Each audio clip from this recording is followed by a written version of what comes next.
Hey everybody, welcome back to Upper Speed Shop. Today we're going to start the video series on replacing quarter panels on the 1969 Firebird. So let's go ahead and get started. Alright, so just like in any project when you're working on your car, the first thing you want to do is disconnect the battery. So we're going to be tearing apart a lot of stuff in this. So basically the interior, I don't know if you can see or not, we're going to tear the seats out, all the interior is going to come out, carpet, everything, because I don't want to burn anything when I'm cutting stuff up. The first things first, let's go ahead and get the battery out. And I still have, I got a prop rod here in my trunk because I actually started this, and I'll show you.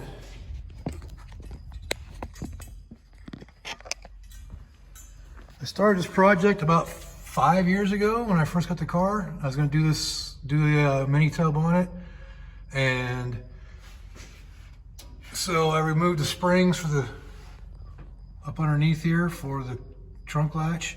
I had to hook the trunk off, the trunk lid and everything off of it. So I'm just going to basically start continuation of what I started 5 years ago.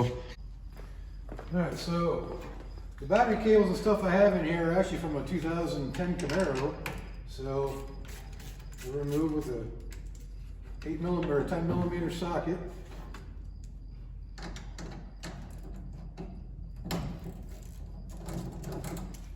So that makes it really easy to, oops, if I loosen the right one. Pull that off, and I also have side posts on this here that actually goes directly to the sniper system that I have on my car. So those are just a couple 9mm nuts.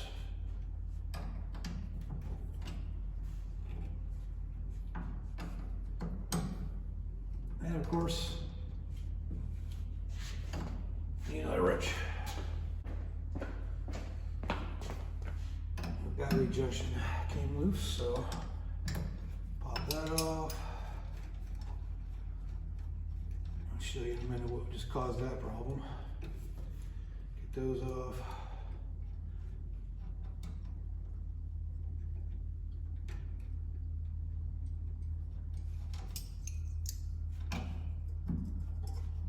Look at these side terminals on the battery right here. And it came loose before the nut did. That's why I had to get another wrench. I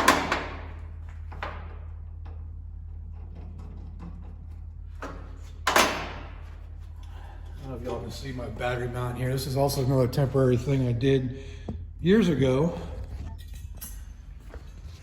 As you can see, it's just a couple all threads through the floor, but I'm gonna be replacing all this stuff. I'm gonna make a box for this, so I also don't have to do this tape up method when I have stuff in the trunk. So I'll be, you know, creating a little better battery mount in the trunk as well.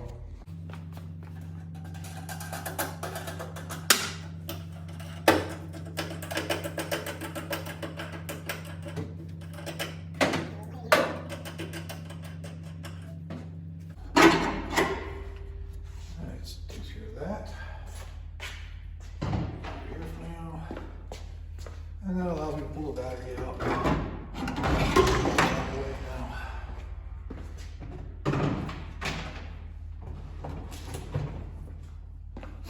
All right, so step one's done, the battery's out.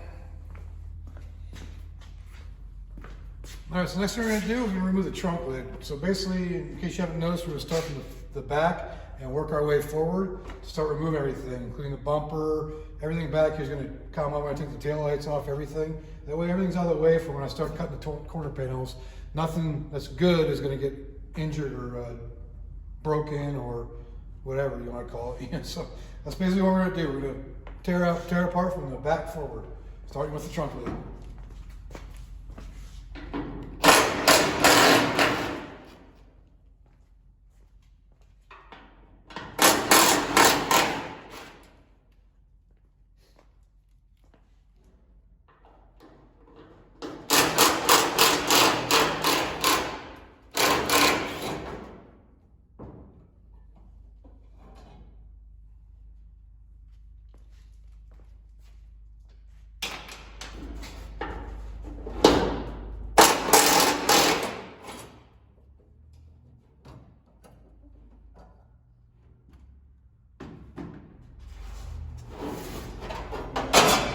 This is another thing I need to replace too, in case you can't see. It's pretty rusted out, so I'm going to be replacing out with a new trunk lid eventually, not this round. You gotta love when you take the part off and all the rust falls down through it. All right, so that's the trunk lid, and we'll work on wiring everything back here next. All right, so I went ahead and I pulled the wiring all back, and you can see it's right there now, so I can pull it forward when it comes time.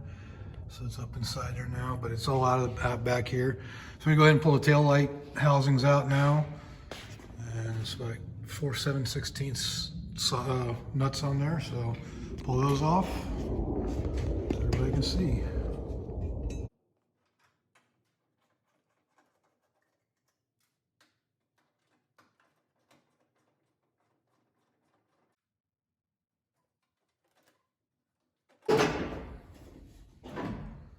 All right, so there's one down.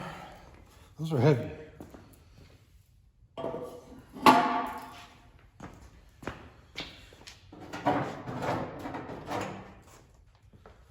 I need an extension.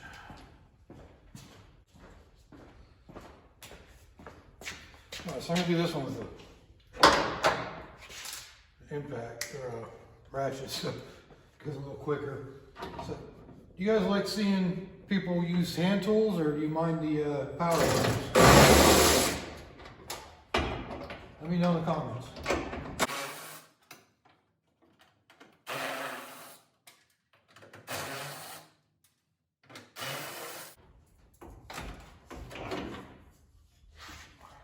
Number 2. So we're using these little, so kind of nuts they are, those sheet metal style. Can't remember the name of them. Put it down in the comment if you know what it is. I just can't think of it offhand. All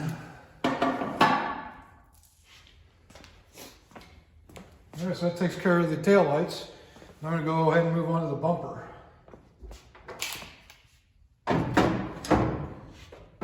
Get hand tools for that because those are behind the kind of the. And for some of these, I actually have to use the hand tools because they're behind brackets.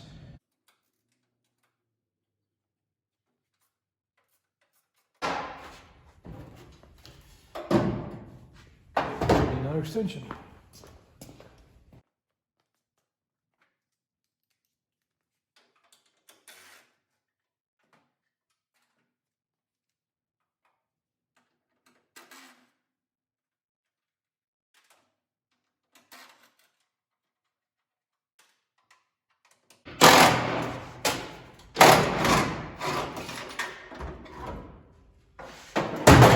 And there you have it. Now the bumper's off. That bumper's going to need to be either straightened or replaced as well, so there you have that. All right, so I think probably the next thing is going to be getting the car jacked up so I can drain the fuel tank, which I should have done before I removed the battery, but hey, you know, hindsight's 20/20, right? So I'm going to get jacked up, start to remove the back window, and I'll show you how to do that with the different kinds of tools I have for it, and we'll continue on from there. And I'll see you in a minute when I get this thing jacked up. Just a quick little shot of me emptying the fuel tank via a little switch hooked to the battery, going to the fuel pump. And this is a 340 LPH pump, so that took about, I think about a minute and a half right now into it. So it's filling up pretty quick. So once I get that drained, then I'll bring it back and we'll pull the tank out. All right, it's time to pull the tank out. So there's 2 bolts here, or 2 long studs with nuts on them. Just gonna pull those off, and the tank will drop right out, probably on my face.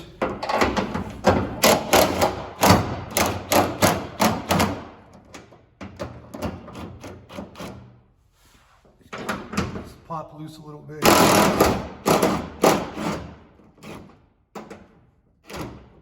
Alright, so the studs are definitely loose. It will definitely come out. I can't tell how heavy it is because I don't know if I have the fuel out of it, but we're about to find out.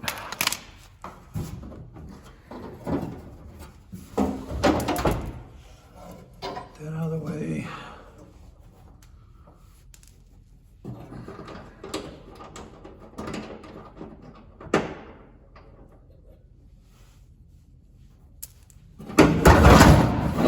Still got some fuel. Did it fall off? That's all good.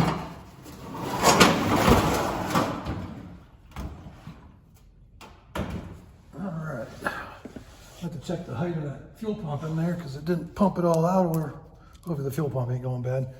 All right, so there's that. Got the fuel tank out. I can get the wiring out for the fuel tank. This out of the way. I just have it duct taped up in there because it's the best way to hang it. And you can't see anyway, so there's that. And I don't think I got a screwdriver here. Gonna pull the ground wire. There, last wire. If that'll fit up in there. Should have got the shorter one.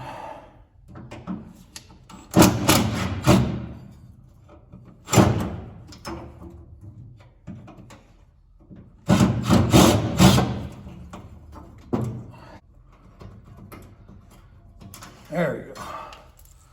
Okay, fuel pump wiring harness. And need a different bolt for that.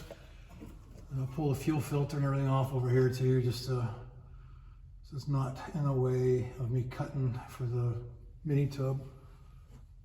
All right, so that should do it for that. All right, so we're gonna go ahead and start tearing apart the interior now. I'm gonna pull the front seats out. I'll show you how to pull the back seats out if I get these out. So we're gonna go ahead and get these out and get going. Got 2 bolts in the front. Just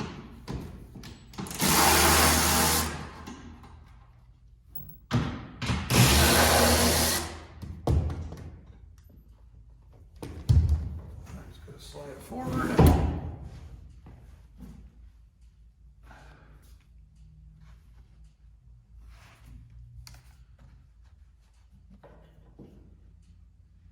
And if I remember, I gotta pull these. I gotta pull it off the actual stand.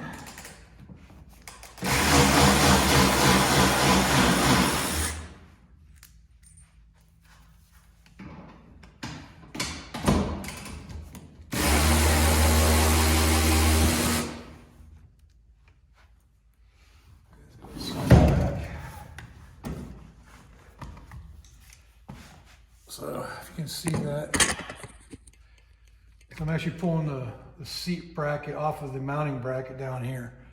So if you can't see that, I hope you can see it over here. So that's what I'm pulling off of the end bolts. All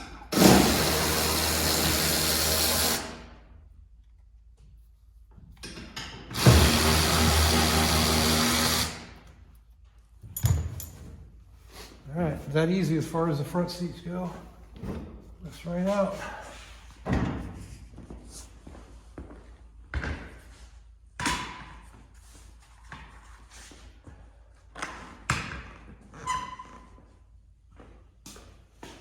All right, so that's all that's left now is to pull these other racks out. So I am going to pull the carpet out as well. So I've got these 2 bolts here.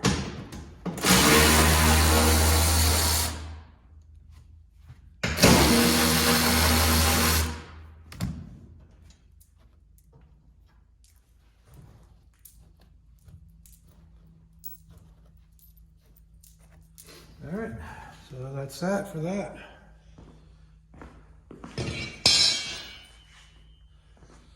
All right, might as well pull the center console out while we're here, because that's the hardest part about this. Since it's bolted down so well. So basically unscrew the ball,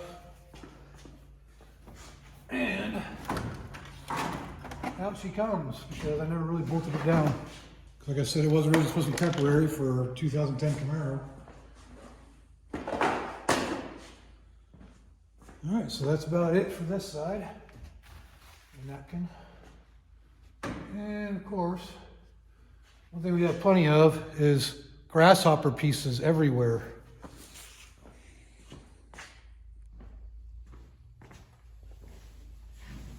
All right, well, it's time to pull the back seats out. And the way you do this is pretty simple. You just got to push on the bottom here and it unhooks it from the bottom. There's a couple of bolts to hold the bottom of this in.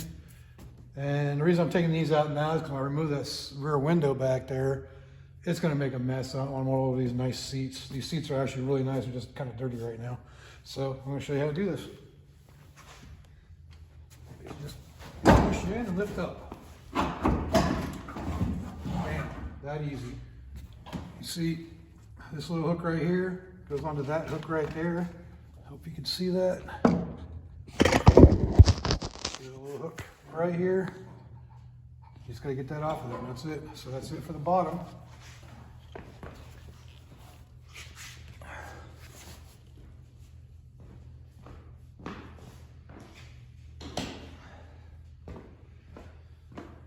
And for the bottom, the tops, I need a 3/8, and I forgot to bring it over.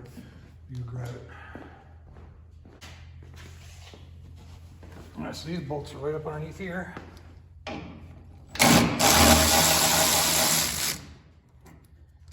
They're short little screws more than bolts.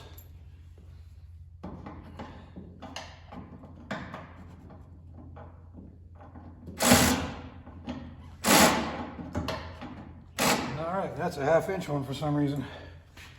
I must have just found whatever hardware there was laying around to get that. I think they got a 1/2 inch right there, so let's go ahead and do that.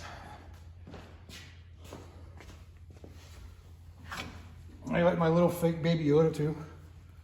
Found him in a Del Taco drive-through one time when we were going to lunch, and he's kind of been my sidekick in this car since I got it running. All right, it's an 11 or 7/16. Now, can we get it this time? All right. So that's that bolt. Now all you do to get this out, you just pop it up. There's hooks up at the top.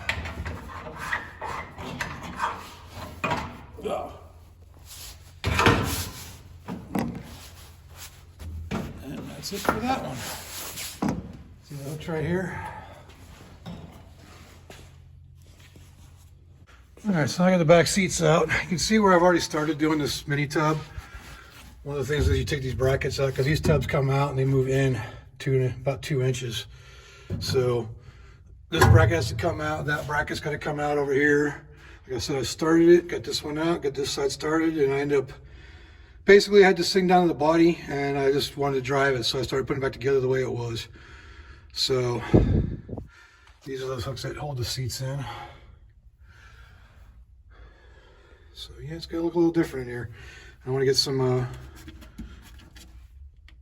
the Detroit Speed subframe connectors too while I'm at it at this point. Although I kind of want to change the front. I plan on going to like a TCI front end or a SpeedTech front end. So I may hold off on that till I get that, so that way I'm attaching it to the actual final subframe. But yeah, that's it. So I'm gonna have to take the windows out, take that window out. So, because we're replacing quarter panels, so those things all have to come out. I got new outers and the mini tub for this outer tubs. So all that's gonna come out, and that's gonna be next after I get all this wiring out of the way. All right, so the next thing we're gonna do is we're gonna pull the diff out of here.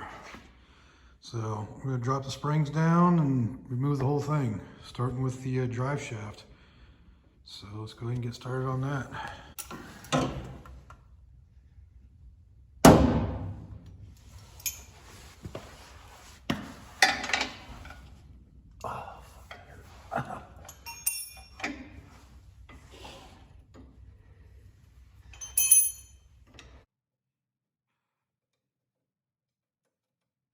Oh, it's in gear. Yeah.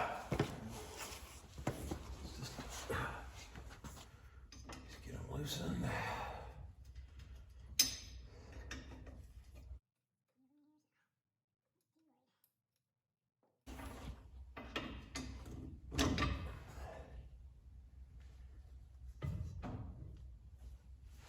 All right, drive shaft disconnected.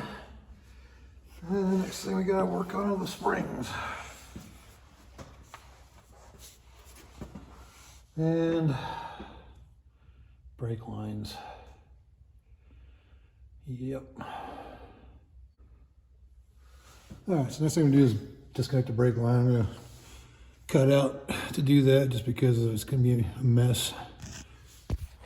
All right, I got those brake lines. I got the brake line off, so now I can just drop the whole diff down. First thing I'm gonna work on is the shocks. So I pull these shocks off the side here. All right, so now I gotta do springs. All right, well, the good thing about all this, so the tank's out of the way, it's a lot easier to get these bolts off. That's 11/16. All right, so you look right there, these are the shackles. You remove a bolt on each end of it, or a nut, I'm sorry, each end, and those plates come apart. You can drop your diff out. And we've got 3 bolts up there. We'll have to disconnect and the whole plate assembly drops out, and that'll pretty much be it. It'll be done. So let's go ahead and finish that up. This is a cool thing. You have a square end on them, so that way you don't have to worry about having 2 wrenches on it. All right, so this side is loose. Gotta pop this side off.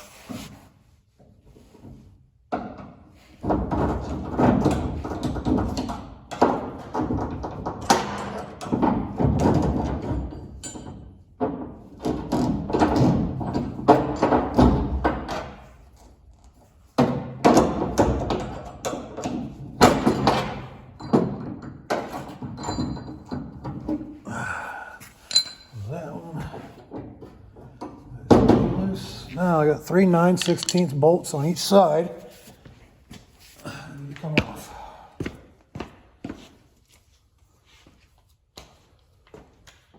Yeah, I thought I had 9/16 out here someplace, but maybe not.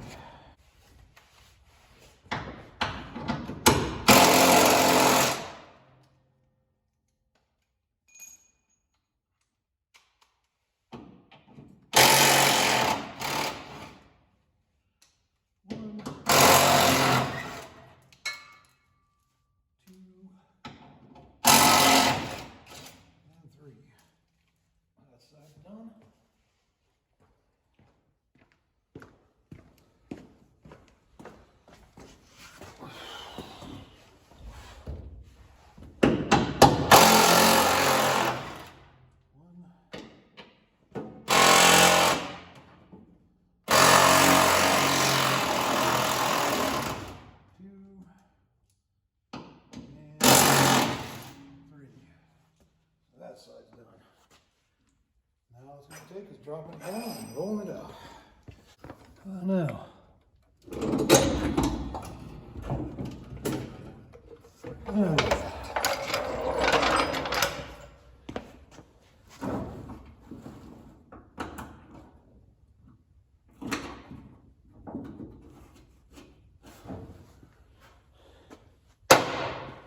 Okay. Just like that. All right, after a little bit of fighting, finally got them off. I take the brackets off. These are what actually hold the spring up into place. See, the spring bolt goes through there. That bolts to the frame. But here it is. It's out now. Nice Willwood calipers and rotors. But doing away with the leaf spring. It's time to go 4-link and coil over. So that'll be a next upgrade on this thing for the suspension to go along with the new quarter panels. So now we're to the point where we can start cutting quarter panels. Well, I gotta remove the fuel line in the back on the other side and probably the brake line to get it out of the way too. But other than that, it's pretty much ready to go. So yeah, that was a little more work than I expected it to be. I just been a while since I took it out, and you can't roll it out with the tires unless I really jack it up high, because that was not enough clearance. Probably could have just dented one over here, but yep, there you go. She's all ready to be cut up. That is going to be tomorrow. Start that. All right, let's conclude this video. I didn't realize it was going to go quite this long, so I'm going to split up into a couple more videos because it's definitely going to be a bigger set of videos for the actual quarter panel cutout and install. So I'm going to cut it off there. I'm going to do a quick video later today on removing the rear window, and that should be it. So again, thank you for watching the video. If you enjoyed it, hit that like down there. If you're not subscribed, go ahead and subscribe. And please leave a comment. I want to know what I can do to improve my videos for you guys. All right? Appreciate it, and I'll see you next time.